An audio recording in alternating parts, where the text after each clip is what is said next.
আপনার সাথে কি একটু কথা বলা যাবে? আপনি কি ধরনের সমস্যায় পড়ছেন, কেন ভোট দিতে পারছেন না? জি ভাইয়া, আমি অনলাইন থেকে বের করেছিলাম আমার ক্রমিক নম্বরটা, ওটা 489 ছিল।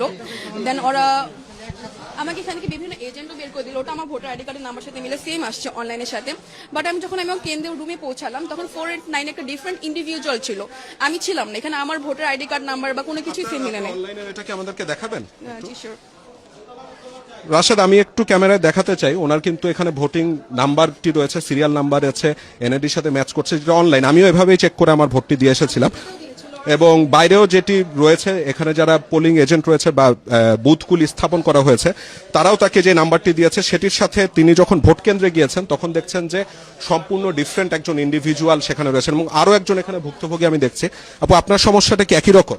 জি একই রকম। আমি কতক্ষণ ধরে আছেন? একটু সমস্যাটা যদি খুলে বলেন। এসেছি 1 ঘন্টা হয়েছে এসেছি, কিন্তু আমি এখন পর্যন্ত ভোট দিতে পারিনি। আমি যখন যাই আমার নির্মাণে নাম্বার 1 শাহ সিমেন্ট জায়গায় আমার সিরিয়ালের জায়গায় অন্য আরেকজনের নাম, তো এটা তো ফার্স্ট টাইম ভোটার হিসেবে আমরা এক্সপেক্ট করি না।